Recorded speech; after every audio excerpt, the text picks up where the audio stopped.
よし、じゃあね、船内でちょっとゆっくりさせてもらいましょう。で、フェリーは1時間で屋久島に着くんで、ちょっとね、もう船内でゆっくりしたいと思います。これいただきましょう。黒糖ふくれ。うわ、もちもち。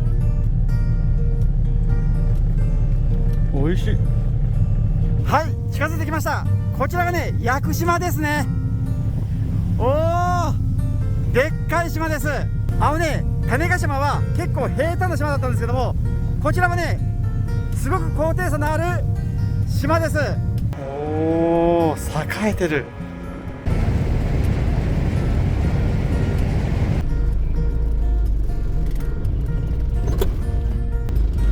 ーし、はい、屋久島に上陸です。よし、はい、ということでね、屋久島に到着です。めちゃくちゃ今暑いですね。日差しがきつくてもう夏です、ここは。で現在の時刻はもう12時半で、今ねちょっと調べ物してたんですけども、とりあえず屋久島は1周100キロの島で3時間ぐらいで見て回ることができるんですけども、島の周囲と中央部分にね観光地があるんですよね。で、僕はね旅の都合上明日の1時過ぎぐらいのねフェリーに乗ってこちらを離れるようになってるんで、今からね24時間ぐらいは丸々入れるようにはなってるんですよね。で、島の周囲は1周100キロなんで十分ね回ってこれる距離ではあるんですけども、右回りで回ろうか左回りで回ろうか今ちょっと考えたんですけども、車中泊ができそうな場所っていうのが極端に少なくって、もうね島のこの辺ぐらいしかないんですよね。ですんでルートを考えたら時計回りで回るのがいい感じではありましたんで、今からね、屋久島を時計回りでね観光しながら公園の車中泊予定地の方にね向かって移動してみたいと思います。はい。でどこどこ行きますって言って移動したら、昨日みたいになんか閉まってたみたいな感じのことがたくさんあったら困るんで、もうね行き先は特に言わずに、とりあえず東側からねぐるっと時計回りに回って屋久島をね攻めたいと思います。はい、よし、ということで行きましょう。出発です。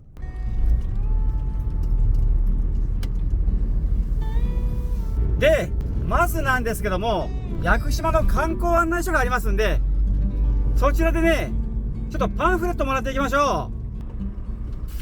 OK、こちらはね屋久島環境文化村センターですかね。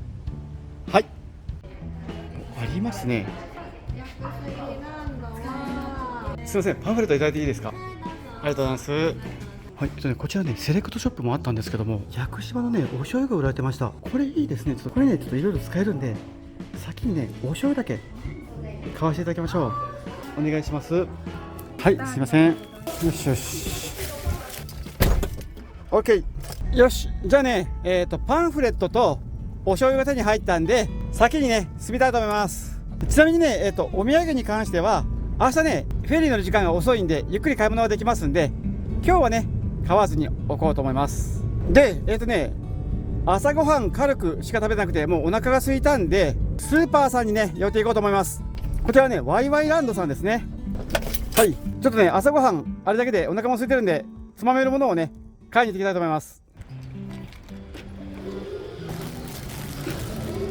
よし、いろいろ買ってきました。屋久島はトビウオが有名なんですけども、それをねすり身にしたものがこんな感じで売られてるんですよね。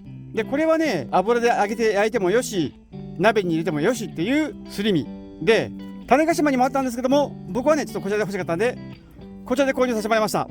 はいですね、今日の晩はこちらですね。で、あと水菜、それから屋久島産のね天然ぶりがあったね、こちらと屋久島産の御嶽っていうね焼酎を買ってきましたですね。ちょっと今晩の食材はねもうここで買い出し完了ですね。ちなみにかかった費用は1304円でした。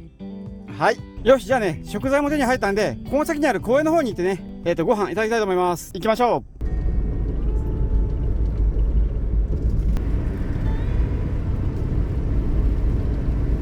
う。よし、ということでこちらですね。はい、到着です。はい、ということで、ね、こちらはふれあいパーク屋久島さんですね。簡単に言うとね海の見える公園ですね。で、こちらでちょっと簡単なねお昼ご飯にさせてもらおうと思います。よし、ということでね、今日はね昨晩のご飯がねちょっと残ってますんで、こちらをね卵はね入れずにね納豆たらこぶりご飯にしていただきましょう。 NTB ですね。もうね全部のっけ飯みたいな感じします。でちなみになんですけども、納豆ってねすごい力が強い菌で、一旦ついたらなかなか取れない菌で厄介な菌なんで、今回はねこんな感じでいただきましょう。はい、たらこよいしょ。はい、これはねちょっと混ぜましょう、ご飯と。よし、じゃあねちょっと準備できたんで、あちらに東屋がありますんで、あちらでねご飯ちょっといただきたいと思います。よし、あ、いい場所ですね。よし、じゃあこちらの場所でねご飯いただきたいと思います。いただきます。まずはブリですね。こちらのね屋久島のお醤油使います。はい、いただいてみましょう。果たしてお味は。美味しい。お刺身すごい新鮮ですねこれ。わー、これはいいな。あとねお醤油が甘いですね。このお醤油は出汁が効いてて甘いお醤油です。だから刺身醤油でも卵かけご飯でも何でも合いますねこれは。オッケーオッケー。じゃあ納豆たらこご飯は卵入れたらねぐちゃぐちゃになりそうだったんでもうやめときました。卵入れてもいいんだけどな。せっかくなんでね卵入れましょうかね。はい、卵ね持ってきました。はい、オッケー。でここにね醤油かけて、よし、はい、できました。屋久島でもね NTT ご飯作ってやりました。よーし、じゃあね食べてみましょう。果たしてお味は。おー、美味しい。お醤油は甘めですけども卵かけご飯に合いますね。これはいい。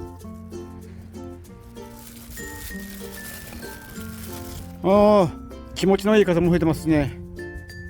最高です。でもね時間がないんでちょっともうねパッと食べたいと思います。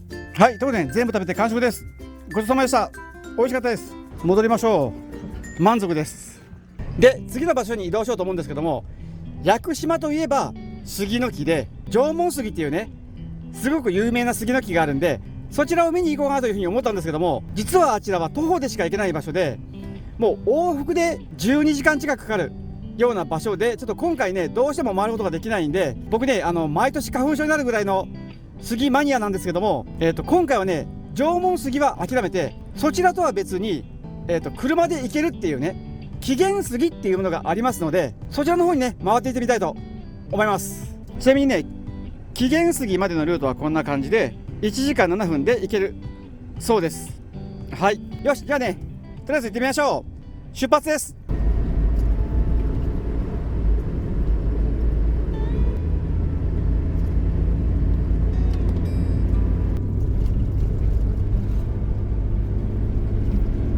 はい、ずーっと登りっぱなしのすごい道です。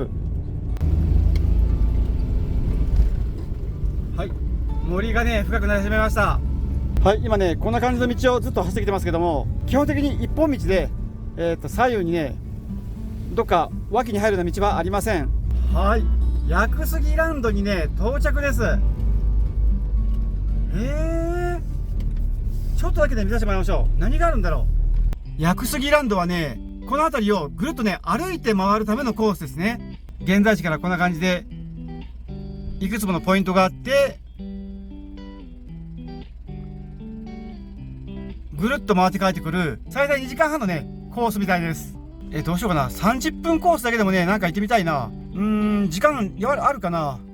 とりあえずねまずは紀元杉だけね見にときたいと思います。はい、よし行きましょう。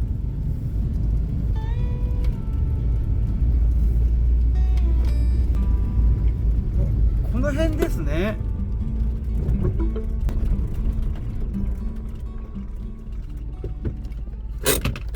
よーし、やっと小雨着きました。めちゃくちゃね急な大坂で何箇所かねジャンピングスポットがあってからドッカンドッカンって車がだいぶねジャンプしながらこっちまでね何とか来ることができました。でここですね、紀元杉って書いてありますね。あ、これか。おー、おっきい。で、どうやらね、下から歩いて回ってみれるみたいなので、行ってみましょう。ここ標高何メートルかちょっとよくわかんないんですけども、めちゃくちゃ涼しいです。おー、すごいな、こりゃ。これはね、1本の杉なのか何本かに分かれた杉なのか、もうよくわからなくなってます。ちなみにね、樹齢455年とのことで、1580年ぐらいから生えてるんじゃないかというふうに言われてる杉ですね。おー。で、こちらにね、紀元命水っていうのがありますね。名水100選になってる水ですね。じゃあ飲めるんだ。ちょっとね、いただいてみましょう。気持ちいい。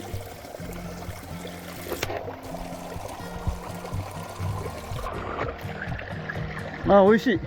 最高です。よし。はい。ということでね、紀元杉と紀元命の水っていうのをね、楽しむことができました。で、現在地はこちらなんですけども、こっから先の道はもう行き止まりなんで、またね、U ターンして、こちらをね、来た場所の方にね、戻れたと思います。はい。ちなみにね、もうここはね、ほとんど県外なんで、電波通じません。じゃあね、とりあえず、薬杉ランドまで降りましょう。よーし。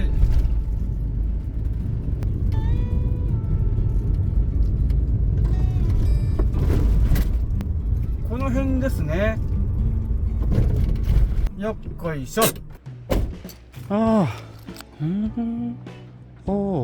薬杉ランドに入るんだったら1日1人500円いるみたいです。へえ。で、すいません、ありがとうございます。すいません、ありがとうございます。行かしてもらえることになりました。よかったです。で、もし遅くなったら暗くなっちゃうんで、30分コースというのがありますんで、屋久島まで来させてもらってるんで、そちらのコースをね、ちょっと歩いて回りたいと思います。はい。ちょっとね、準備しましょう。はい。でね、山に行く前にね、お手洗いちょっと利用させていただきましょう。ちなみにね、屋久島全体が、どこもそうなんですけども、トレッキングコース自体は全部ね、どこもおトイレとかなくて、立ち小便も禁止です。しませんけどもね。ですんで、お手洗いをね、借りて、それからね、行きたいと思います。よし。すいません、行ってきます。地図いただいたんで、こちらをね、見ながら行きましょう。ちなみにね、通常は入山料500円いるんですけども、4時半回ってて、もう金庫閉めちゃったんで、もう今回はいいですっていう風にね、言っていただきました。すいません、ありがとうございます。本当に。ということで、1個目のスポット、くぐりつが。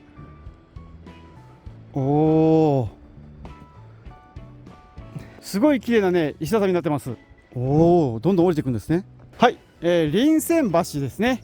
今この辺りの橋です。水が綺麗。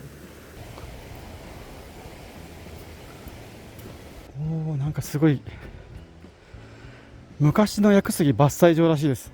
へえ。なるほど、下っていくんですね。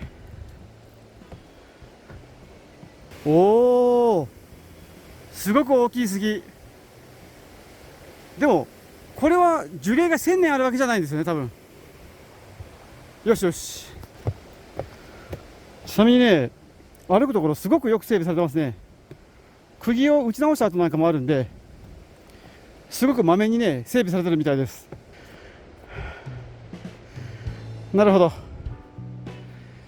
で、30分コースはここから歩いて上がっていくみたいですね。せっかくなんでね、もうちょっと先の50分コースも行ってみましょうかね。この軽装でもね、行っても OK というふうに言われたんで、行ってみましょう。この先にはね、吊り橋があるそうです。よし、ここはね、分岐ですね。で、吊り橋だけで見ときましょう。すごくしっかりした吊り橋があります。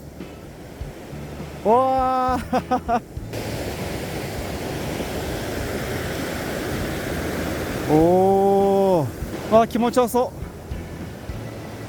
う。ザブンと浸かりたいですね、ここに。よし、でもね、暗くなる前に戻りましょう。順路こっち。はい、ブッダ杉、仏様の杉ですね。はい、双子杉。よし、で最後のくぐり杉。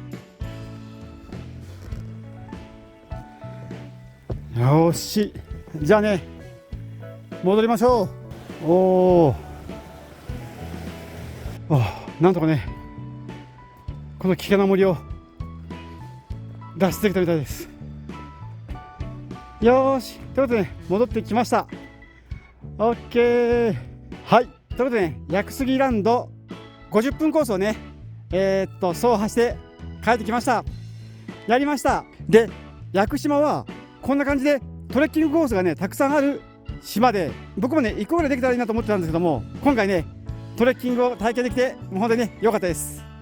はい、ということでね、いい時間にもなりましたんで、またねそろそろ移動しようと思うんですけども、とりあえずね汗をかいたんですよね。で調べてみたら島の南側の方に2軒ほどね、無料の露天風呂があるんですけども、こちらがねどうやら混浴らしいんですよね。で僕はね本当に混浴とかには全く興味がないんですけども、汗をかいてねベタベタしてちょっと気持ちが悪いんで、無料の混浴露天風呂の方にね行ってみたいと思います。ちなみにここからね約1時間ぐらいかかるそうです。はい、よし、じゃあね行きましょう。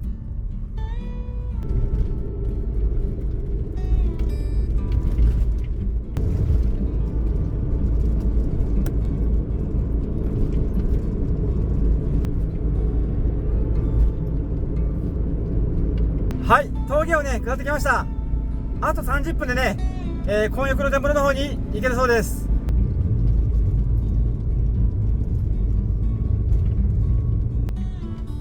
あ、ここも駐車場か。あ、ここ入り口ですね。はい、ここね駐車場みたいなのでここに止めさせてもらいましょう。よし、はい、行きましょう。はい、ということでこちらがね平内海中温泉さんですね。もう中はね撮影禁止なんでここでカメラ止めるんですけども、とりあえずね1人200円協力金がいるみたいなんで200円払ってお風呂の方ねちょっと試していきたいと思います。はい、じゃあね行ってきます。あ、そうなんですありがとうございますちょっと今利用されてる方にねお話聞いてみたら、潮の満ち引きが関係してるみたいで、今ね満ち潮でもお風呂がね海中温泉じゃなくて海に変わってるみたいです。でちょっとね今人が誰もいないみたいなんでちょっと見に行っていきたいと思います。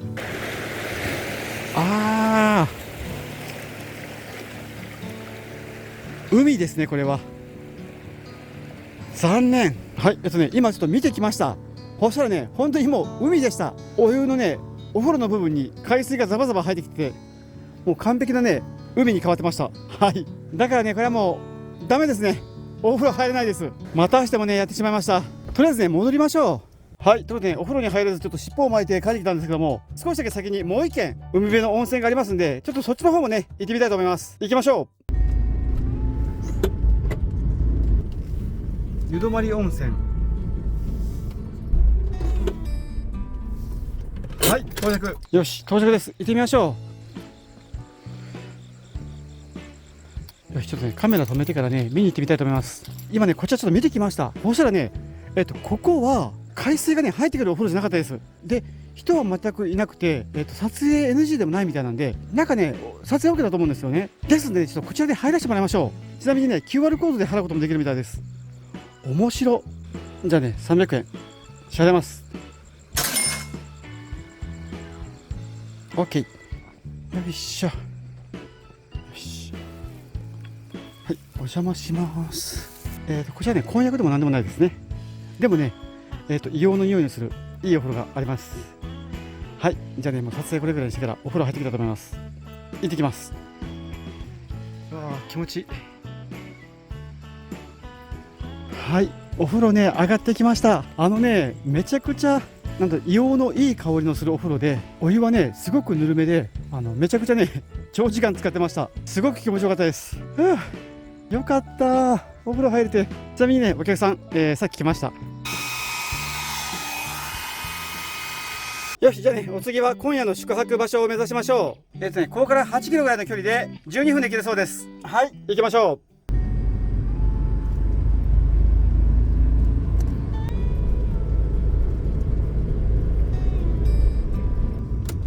ここかな。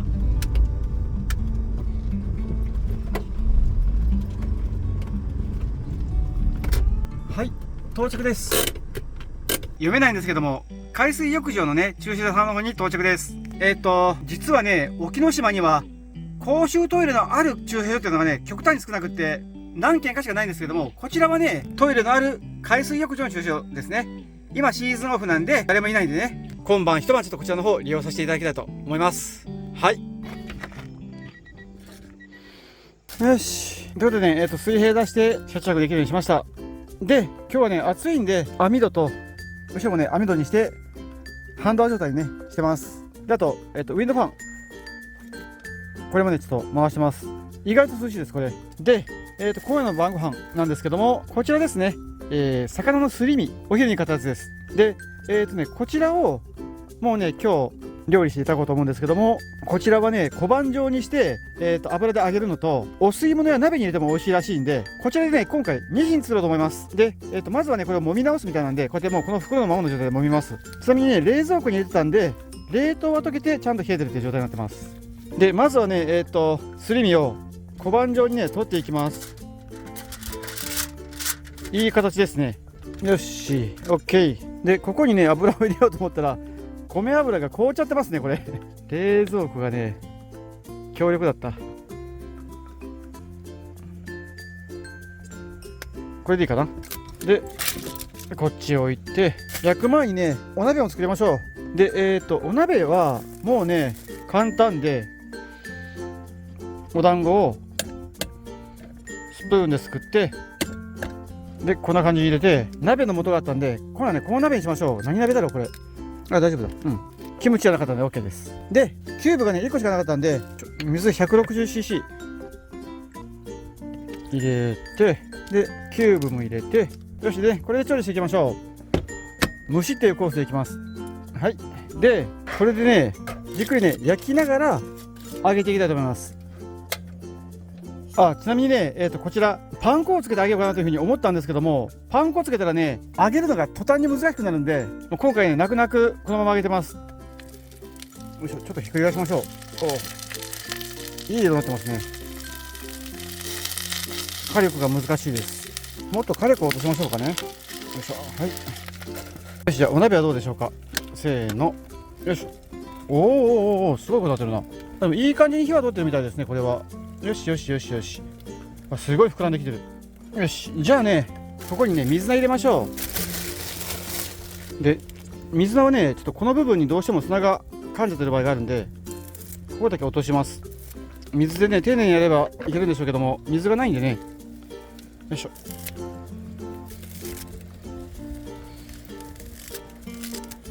よいしょ。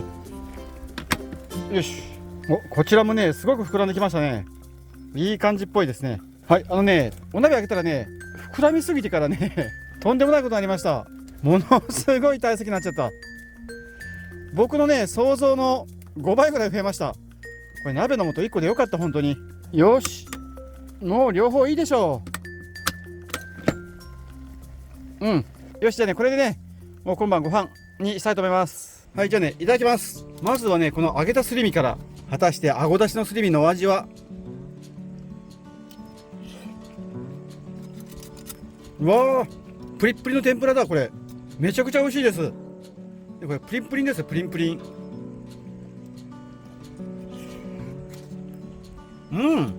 美味しいです。これはね、お店で売ってる分ですね。よくね、スーパーとかで天ぷらっていう名前でね、売られてるやつです、これ。美味しい。よし、じゃあね、お次はお鍋いただきましょう。はい、お団子。果たしてあごだしのつみれのお鍋のお味は。いただきます。柔らかくてふわふわしてます。あ、美味しい。これもね、プリンプリンです。すごいな。あごだしの干物なんかも売られてたんですけども、それよりもね、こっち買ってよかったです。これはすごいな。炊飯器でね、15分ぐらいできました。よし、じゃあね、お酒もいただきましょう。みたけ。昨日ね、そのまま行って、すぐに落ちちゃったんで、もう割ります、水で。1対1でいきましょう。はい。果たしてみたけのお味は。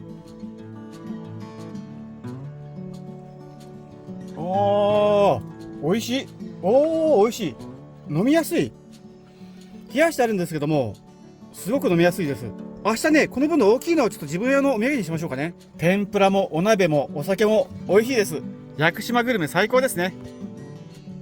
でね、ちょっと今日ね、歩いたりして疲れたんで、ゆっくりご飯ちょっといただきたいと思います。ちなみに今日は寝ないようにします。頑張ります。はい、ということで、しっかり食べて完食です。ごちそうさまでした。現在の時刻はね、もう12時前で、うつらにしてたんですけども、早くね、寝ないといけないと思ったんで、起き出してきました。で、寝る前にね、今日使った金額のおさらいなんですけども、結局フェリー代とスーパーとお風呂代だけで合計8264円で、ここまでの合計が76,746円でした。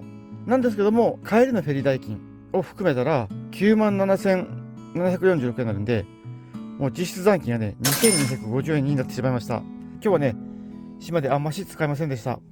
はい。で、明日はね、13時30分発のフェリーで、12時半ぐらいまでにはね、フェリー乗り場に行っとかないといけないんで、もうあんましね、朝ものんびりはできないんですけども、島はね、約半周は回ってこれてますんで、残り半周ね、観光しながら回って、フェリー乗り場のね、近くのお土産物屋さんでしっかりお土産物買い込んで、こちらの島の方をね、離れたいなというふうに思います。はい。よし。じゃあね、遅くなったので、もう寝ましょう。はい、寝ようと思ったらね、バッテリーが切れましたですね。今、手持ちの照明で、車の中で照らしてます。充電ワット数に対してね、使用ワット数が多い感じですね。ですんでね、電源的にも金銭的にもね、かなり厳しい状況にはなってきたんですけども、最後まで頑張ってね、旅の方楽しんでいきたいと思います。じゃあね、寝ます。おやすみなさい。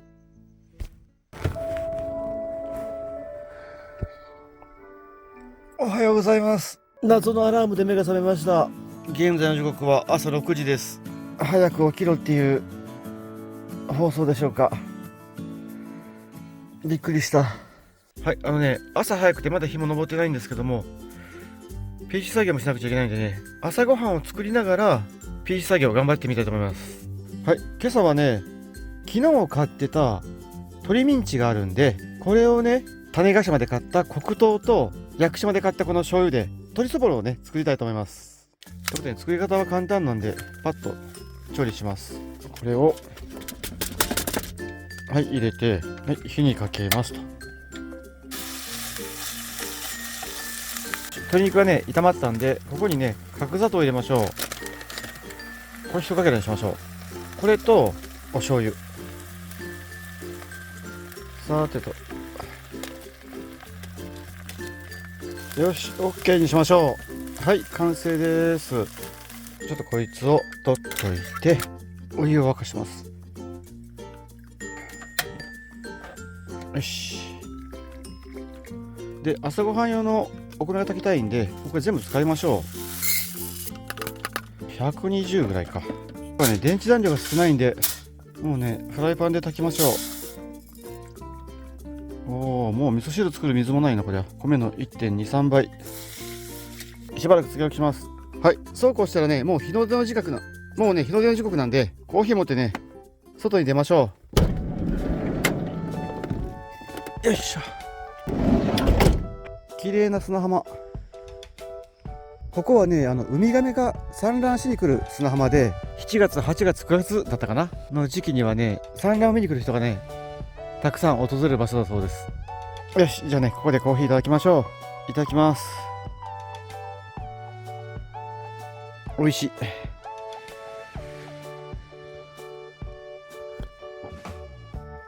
はい、コーヒー美味しかったです。よし、じゃあね、ご飯なんですけども、まだね水吸えてないみたいですけども、もうねごくとろ火で炊いていきましょう。フライパン炊飯はね、ガスとかだったらすごく簡単なんで、もう皆さんね覚えるべきです。ちなみにね、強火は不要で、これが強火、これが中火ですけども、まあご飯が水を捨てない状態だったらね、もうこんなごくとろ火で炊き始めるのがいいです。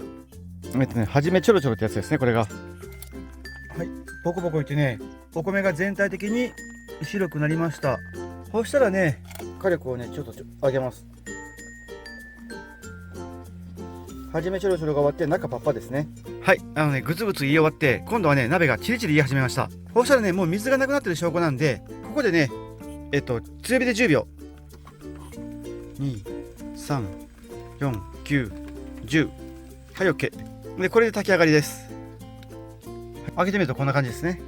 はい、少しねなんかちょっとパラパラっぽく炊き上がりましたけども、で今からね、蒸したらちゃんとしたご飯になるんで、少しこの状態でね置きます。よし、ということでね、開けてみましょう。せーの、パッと。結構パサパサになりましたね。なるほどな。ちょっとね結構小米だったんで、水分量少し少なかったかもしれません。そうか、仕方がないですね。はい。パラパラしてる。このご飯はね、少し残しておきましょうかね。パラパラしてるんで。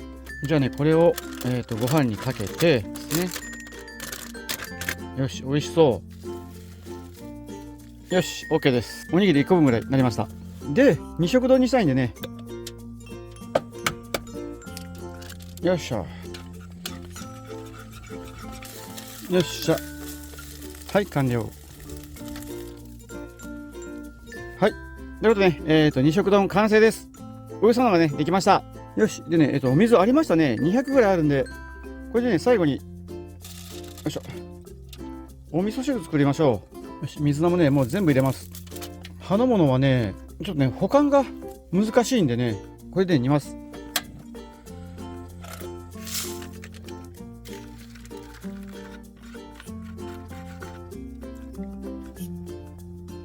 よし。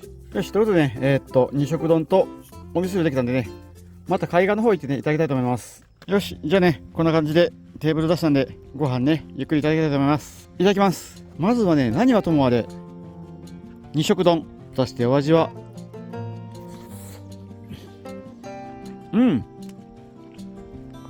美味しい。あ、すごい美味しい。鶏そぼろを黒糖と屋久島のね、お醤油を使って作ったんですけども、味がね、めちゃくちゃまろやかですごく美味しいです。通常はね、砂糖と醤油で作るんですけども、こちら味が結構ね、とんがってるんですよね。だけどもね、これめちゃくちゃまろやかです。で、水菜のお味噌汁は美味しい。シャキシャキでね、いいアクセントになってます。これはいい朝食。よし、完食です。ごちそうさまでした。美味しかったです。よし。はい、ということで、ね、ご飯食べ終わって、車内も片付いたんで、そろそろ移動しようというふうに思ったんですよね。で、地図を見てたんですけども、このルートを通って、ここのね、フェリー乗り場まで戻るというふうに思ってたんですけども、どうやらね、この海沿いの道が全面通行止めで通れないんですよね。で、ここがね、通行止めっていうことは、迂回路がもう全くなくって、港に戻るためには、来た道をぐるーっと回って戻るっていうね、ことをしなくちゃいけないんで、昨晩はね、なんか偶然、この端っこの方まで来れてたんで、よかったのかなというふうに思います。で、じゃあね、戻りながら観光しようかなというふうに思いましたら、こんな感じでね、雨が降り始めまして、観光には向かないんですよね。ですんでね、もう仕方がないんで、ゆっくりのんびり、来た道をね、こう戻りながら、お土産物屋さん巡りをしながらね、フェリー乗り場の方に戻ってみたいと思います。はい。よし。じゃあね、行きましょう。ちなみに現在時刻は9時40分です。よし。行きましょう。栗木浜海水浴場さん、車中泊させていただき、ありがとうございました。駐車場はね、真っ暗だったんですけども、夜間に出入りするような車もなくて、すごくね、静かに一晩過ごすことができました。感謝です。はい。でね、めちゃくちゃ雨が降ってきました。週間天気予報ではね、雨降らないようになってたんですけどもね、ここに来て、ざんざん降りになりました。ですんでね、昨日のうちに屋久杉ランド回ってて正解でしたね。今日時間ができたから回ろうかっていう風にやってたら、雨だったんでね、回れてなかったと思います。ラッキーでした。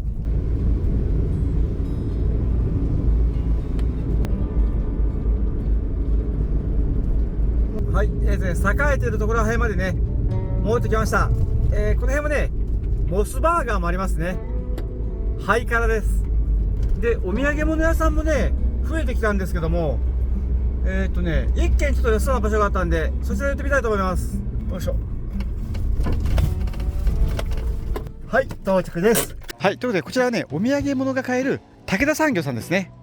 で、こちらはね、林業をされてる会社で、杉のお土産もね、自社製品のものがね、安く購入できるとのことですんで、ちょっとね、行って大きいものは買えませんけども、ちょっとね、ちっちゃい屋久杉のね、お土産、なんかないかね、探して買いに行ってみたいと思います。はい、行きましょう。はい、ということで、ね、撮影許可いただきました。こちらですね、屋久杉のお土産がね、たくさんあります。こちらはお箸ですね。スプーンもたくさんあります。お皿やしゃもじもありますね。これはもうちょっと杉マニアにはたまらない一品ばかりですね。木彫りの袋もありますね。木彫りの雲はないかな。お菓子とかを入れておくやつですかね。わあ、24万円です。ちょっと予算オーバーですね。はい、昨日飲んだお酒の御嶽のロックグラスが売られてますね。これいいですね。わあ、いいのがあった。これ買わせてもらいましょう。このマグネットいいですね。これいただきましょう。よし、じゃあね、この辺を購入させてもらいたいと思います。お付けしていいですか？あ、お願いします。はい、OK、買えました。OK です。よーし。はい、いろいろしっかり購入することができました。ね、お土産はね、たくさん買えたのもいいんですけども、車内がね、もうお土産だらけになってるんで、どこで段ボールがもらいたいですね。とりあえずね、車、今パンパンです。よし。はい、お土産も買えたんで、またね、フェリノイロの方に向かって移動したいと思います。行きましょう。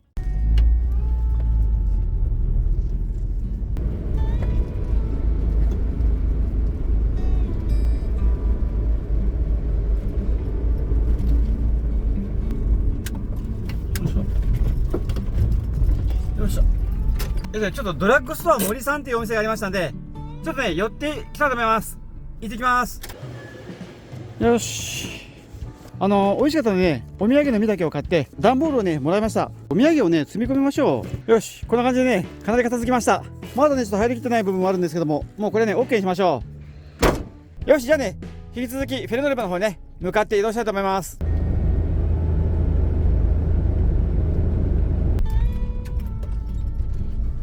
はい、昨日のワイワイランドさんの方にね、戻ってきました。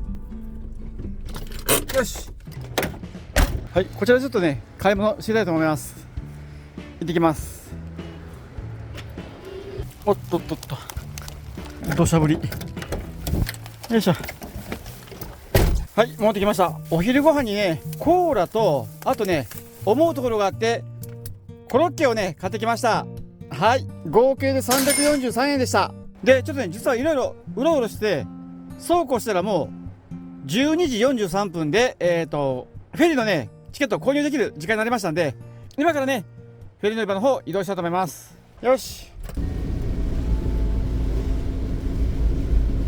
で、ちなみにね、こんな時間まで何してたのっていうふうにちょっと思われるかもしれませんけども、実はこの島には、玩具店って呼ばれるお店がね、2店舗ありまして、そちらのね、お店の方をちょっと回ってました。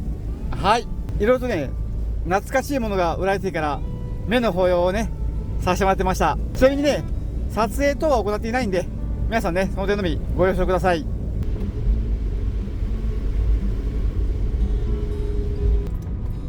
いしょ。よし、到着です。よいしょ。チケット買いに行きましょう。多分ね、こちらだと思います。よし、じゃあ行ってきます。はい、お願いします。はい、無事ね、乗船券、ゲットできました。やっぱしね、金額は、想定通り2万1000円でした。はい、OK。ちなみにもう一つの方のフェリーだったら、1万7900円なんで、3100円高いんですけども、実はね、ただ金額が高いだけのフェリーじゃなくて、豪華客船ですんで、ちょっとね、帰りの旅をね、少し楽しみながら、鹿児島県の方にね、戻りたいと思います。よいしょ。で、コロッケをね、船内に持ち込みたいんで、こうですね、ノンフライでね、温めます。200度で4分。OK。よし。はい、できた。サクサクコロッケ。こうですね、こうやって、あっち、入れて、OK。これをね、船内持ち込みます。よし、そうこうしたらね、乗船時間になったみたいですんで、乗船場所の方にね、移動したいと思います。そうです、こっちかな。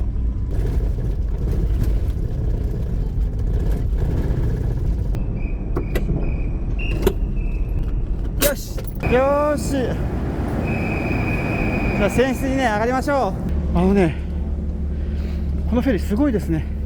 座れるコーナーが出てきたんですけども、シアターだ。この4時間の船旅をね、ゆっくり過ごせるようにするために、シアターがあったりね、大きいゲームセンターがあったり、あとね、これお蕎麦屋さんがあるんですよね。往復の人がかけそばサービスでした。あとね、お手洗いとは別に、実はですね、シャワー室があるんですよね。今人がいないんでね、シャワーのみで使えるようになってるんですよね。ですので、ここで、僕はね、今日お風呂をね、入らせてもらおうと思って、入浴セットをね、持ってきました。はい。